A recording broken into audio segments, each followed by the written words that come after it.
प्रभु के पवित्र नाम की स्तुति हो। एक बार फिर हम प्रभु के कदमों में आए हैं। जैसे लगातार हम प्रभु के वचनों को सुनते चले आ रहे हैं, वैसा एक बार फिर हम आपके लिए प्रभु के वचन लेकर आए हैं।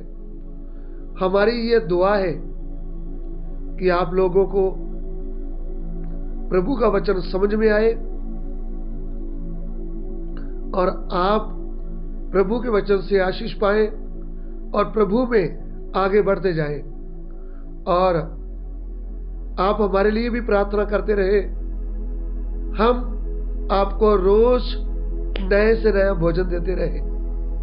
चलिए आज के ध्यान के लिए हम पढ़ना चाहते हैं यूहन्ना सुसमाचार उसका 7 अध्याय उसका 37 वचन। John chapter 7 verse 37। यूहन्ना 7:37। पिछले दिन ਜਿਹੜਾ ਤਿਉਹਾਰ ਦਾ ਵੱਡਾ ਦਿਨ ਸੀ, ਯੀਸ਼ੂ ਖੜਾ ਹੋਇਆ ਅਤੇ ਇਹ ਕਹਿ ਕੇ ਉੱਚੀ ਬੋਲਿਆ, ਭਈ ਜੇ ਕੋਈ ਤਿਹਾਇਆ ਹੋਵੇ ਤਾਂ ਮੇਰੇ ਕੋਲ ਆਵੇ ਅਤੇ ਪੀਵੇ। पर्व के अंतिम दिन, जो मुख्य दिन है, यीशु खड़ा हुआ और पुकार कर कहा, यदि कोई प्यासा हो तो मेरे पास आए और पिए। देखिए, आज से करीब 2023 वर्ष पहले सर्वशक्तिमान परमेश्वर मनुष्य के रूप में जब चल रहे थे, उस समय वह मंदिर में आते हैं। इधर में लिखा है पर्व के अंतिम दिन। और पर्व का जो पहला दिन है, उस दिन इस्राएली लोग इकट्ठे हुआ करते थे,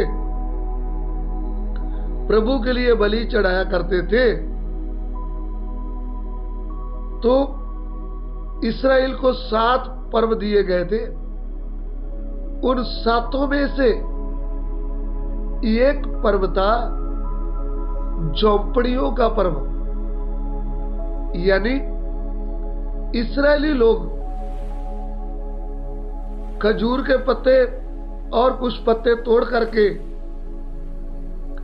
अपने लिए झोंपड़ी बनाते थे और 7 दिन उसमें आकर रहते थे और ये बात याद करते थे कि हम मिस्र में परदेसी थे। जब वे मिस्र से निकल आए ना, उनको परमेश्वर ने अपना घर दे दिया, अपना जमीन दिया, तो भी परमेश्वर उनके लिए एक पर्व रखा था कि तुम अपना घर छोड़ करके 7 दिन झोंपड़ियों में रहना और ये याद करना कि हम कैसे मिस्र में परदेसी थे। तो ये इस्राएली लोग 7 दिन ये पर्व मनाते थे। हम जब लेवियों की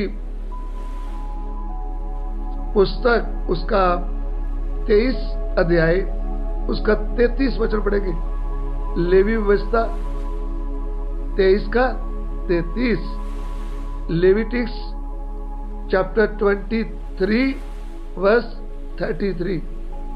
ਤਾਂ ਯਹੋਵਾ ਮੂਸਾ ਨਾਲ ਬੋਲਿਆ ਕਿ ਇਸਰਾਏਲੀਆਂ ਨੂੰ ਬੋਲ ਕਿ ਇਸੇ 7ਵੇਂ ਮਹੀਨੇ ਦੀ 15ਵੀਂ ਮਿਤੀ ਨੂੰ ਯਹੋਵਾ ਦੇ ਅੱਗੇ 7 ਦਿਨ ਤੋੜੀ ਡੇਰਿਆਂ ਦਾ ਪਰਬ ਹੋਵੇ। यस।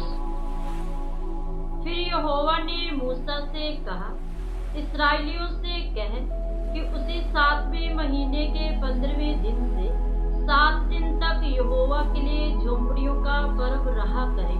7 दिन के लिए परमेश्वर मूसा के द्वारा जो उनको आज्ञा दी थी, वह 7 दिन झोंपड़ियों में परदेसी बन के रहना है, घर छोड़ करके।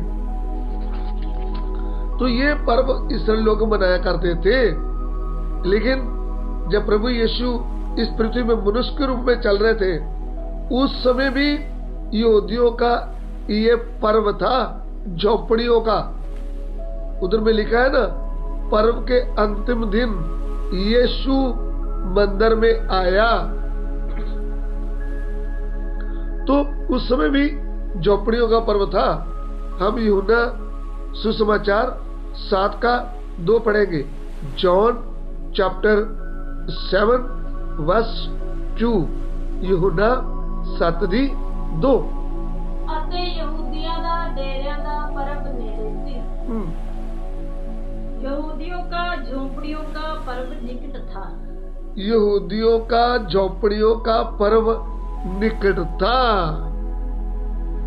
ये पर्व वे मनाने के लिए यरूशलेम में आए हुए थे।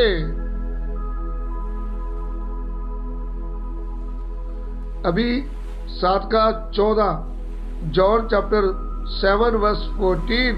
यूहन्ना 7:14। ਤਿਉਹਾਰ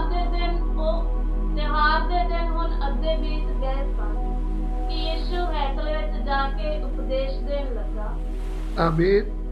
जब पर्व के आधे दिन बीत गए तो यीशु मंदिर में जाकर उपदेश करने लगा। देखिए, मंदिर में आकर यहूदी लोग झोपड़ियों का पर्व मना रहे थे, और जब वो पर्व मना रहे थे तब यीशु आधे दिन बीत गए उधर पहुंचा है।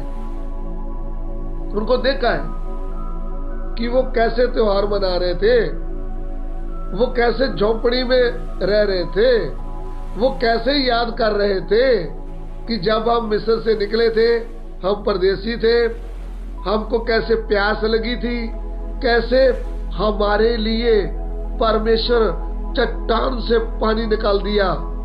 वो ये बात याद कर रहे थे, लेकिन वे ये बात का भेद नहीं समझते थे कि जिस चट्टान से उनके पीने के लिए पानी निकला था, उनकी प्यास बुझाई गई थी, उनके बच्चों की, उनके जानवरों की, और उनको पानी दिया गया था, वो चट्टान कोई और नहीं था, वो मसीह यीशु था।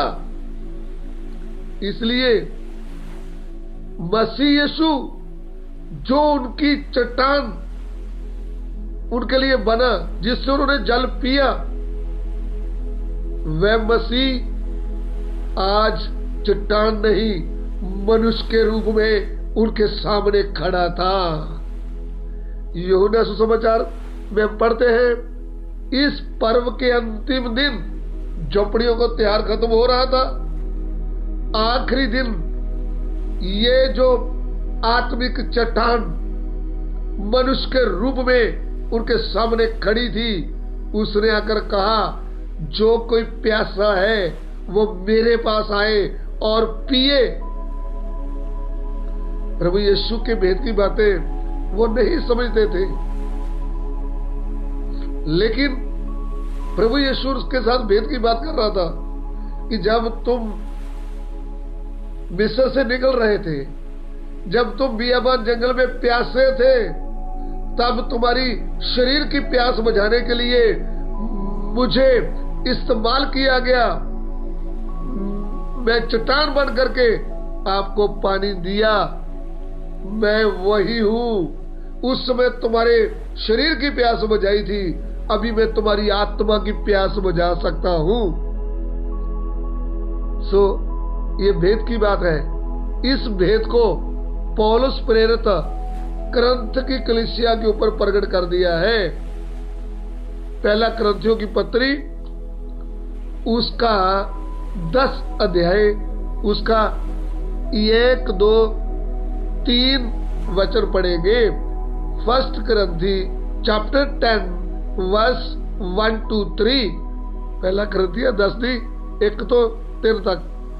हे प्रभु, मैं नहीं चाहता जो तुसी इस तो अनजान रहो ਭਈ ਸਾਡੇ ਪਿਓ ਦਾਦੇ ਬੱਦਲ ਦੇ ਹੇਠ ਸਨ ਅਤੇ ਉਹ ਸਭੇ ਸਮੁੰਦਰ ਦੇ ਵਿੱਚੋਂ ਦੀ ਲੰਘ ਗਏ ਅਤੇ ਸਭਨਾਂ ਨੂੰ ਉਸ ਬੱਦਲ ਅਤੇ ਉਸ ਸਮੁੰਦਰ ਵਿੱਚ ਮੂਸਾ ਦਾ ਬਪਤਿਸਮਾ ਮਿਲਿਆ। ਸਭਨਾਂ ਨੇ ਇੱਕੋ ਆਤਮਿਕ ਭੋਜਨ ਖਾਧਾ ਅਤੇ ਸਭਨਾਂ ਨੇ ਇੱਕੋ ਆਤਮਿਕ ਜਲ ਪੀਤਾ, ਕਿਉਂ ਜੋ ਉਹਨਾਂ ਨੇ ਉਸ ਆਤਮਿਕ ਪੱਥਰ ਤੋਂ ਜਲ ਪੀਤਾ ਜਿਹੜਾ ਉਹਨਾਂ ਦੇ ਮਗਰ ਮਗਰ ਚੱਲਦਾ ਸੀ, ਅਤੇ ਉਹ ਪੱਥਰ ਮਸੀਹ ਹੈ ਸੀ। आमीन। हे भाइयों, मैं नहीं चाहता कि तुम इस बात से अनजान रहो कि हमारे सब बाप दादे बादल के नीचे थे और सबके सब समुद्र के बीच से पार हो गए, और सबने बादल में और समुद्र में मूसा का बपतिस्मा लिया, और सबने एक ही आत्मिक भोजन किया, और सबने एक ही आत्मिक जल पिया, क्योंकि वे उस आत्मिक चट्टान से पीते थे जो उनके साथ साथ चलती थी। हाँ, और वह चट्टान मसीह था। वह चट्टान मसीह था, उनके साथ साथ चलती थी चट्टान। सो ये चट्टान जो इस्राएल के साथ साथ चलती थी, जो उनकी अगुवाई करती थी, जो उनकी प्यास बुझाती थी, वही चट्टान मनुष्य के रूप में खड़ा होकर के कहता है, जो कोई प्यासा है वो मेरे पास आए और पिए। सो मेरे प्रिय भाइयों बहनों, इस भेद की बात को हम समझे। प्रभु यीशु के बिना हमारे आत्मा की प्यास कोई भी बुझा नहीं सकता। जब आप प्रभु यीशु को, जो आपकी और मेरा सृष्टिकर्ता परमेश्वर है, जो आपके और मेरे लिए उद्धारकर्ता बनकर आया है, जो हमारी आत्मिक चट्टान है, जब हम उसके पास जाते हैं तो आज भी उस चट्टान के पास एक ऐसा चश्मा है जो हमारी आत्मा की प्यास बुझाता है। प्रभु के नाम की स्तुति हो। प्रभु इस वचन के द्वारा आपको आशीष दे। प्रभु जी, हम आपका धन्यवाद करते हैं। प्रभु, आज का वचन हमारे हृदय में कार्य करे। प्रभु, जो आपसे पीते हैं वो कभी प्यासे नहीं होते। जो दुनिया का जल पीते हैं वो प्यासे हो जाते हैं, लेकिन जो आपसे पीते हैं वो उनकी सदा के लिए प्यास बुझ जाती है। प्रभु तेरा धन्यवाद। पिता, इस वचन को आशीष करके दिया। हमारी विनती को ग्रहण करें, यीशु मसीह के पवित्र नाम से मांगते हैं, आमीन।